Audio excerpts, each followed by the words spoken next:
Coles has become the latest company embroiled in a wage theft scandal. The supermarket giant admitting to underpaying staff at least $20 million over 6 years. Our reporters are standing by with the latest on the scandal. First, let's go to our business reporter, Ed Boyd. And Ed, let's talk about this issue first of all when it comes to the managers. How broad is the problem? How does it reflect on the Coles operations? Well, Kieran, Coles has said about 1% of its workforce has been underpaid $20 million over the last 6 years. A majority of that is supermarket managers. They're owed $16 million in payments. The rest is liquor store managers. They're owed $4 million. Coles has said today that its review is still ongoing, so the numbers could rise. And in some breaking news, Coles have just spoken to me, and they're claiming the people owed money number about 500 to 600. So if you say 500 people were underpaid $20 million over the last 6 years, that's $40,000 each on average. So it's a substantial amount of money to be owed. The Coles CEO Steven Cain has apologised this morning to all its staff that have been underpaid and says they're trying to get this review done as quickly as possible. We did chat to the ACCC's head, Rod Sims, earlier, and this is his views on the underpayment at Coles. Oh, it is very concerning, and we've just had a number of these. Clearly, companies paying their workers very low wages, and then just not checking that they're complying with the awards. I mean, just pretty fundamental stuff. So I think companies have really got to hold themselves to a much higher standard here. And Kieran, it looks like some of Australia's biggest companies have really started to underpay workers. It's becoming a little bit of a trend. Last year, Woolworths announced that it underpaid its staff $300 million. Commonwealth Bank said it had underpaid some of its staff $53 million, and Super Retail Group said it underpaid some staff $32 million. So it looks like a bit of a concerning trend here with some of Australia's biggest businesses.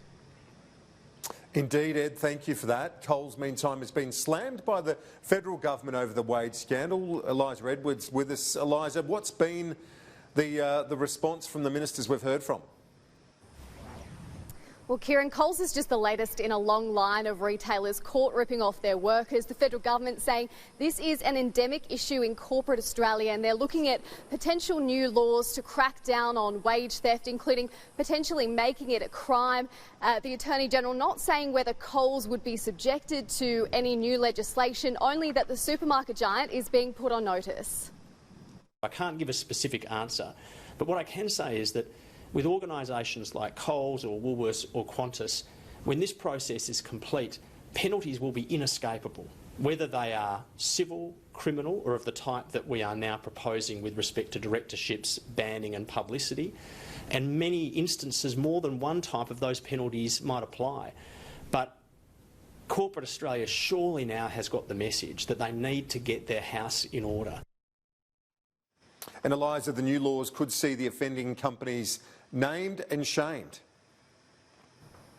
Yeah, so on the same day as this Coles scandal breaks, the federal government has released a discussion paper about those reform options that they're looking at in terms of cracking down on wage theft, as well as potential criminal penalties. Companies could also be named and shamed if they're caught underpaying staff. It's a real live option, which we're considering. Now, my personal view is that if an option is available in the context of consumer law, which that option is, then there is a good reason to suspect that it should be a live and usable option in the context of wage underpayment, particularly when it appears to be the case that this is now an endemic problem in corporate Australia where cultures need to change, and the government has to do everything that it can at law to encourage and compel that cultural change inside corporate Australia. They're in their 7th year. They're in their 7th year. What are they doing? We've had virtually no legislation in the last couple of weeks. We have a government, it's not like it's overburdened with parliamentary sittings. Why don't they just do their day job? They're too interested in playing politics with everything to worry about the issues that are of real concern to Australians, and wage theft is a major concern. So the Labor leader there saying a discussion paper isn't nearly good enough and the federal government should have been cracking down on wage theft long ago. Kieran?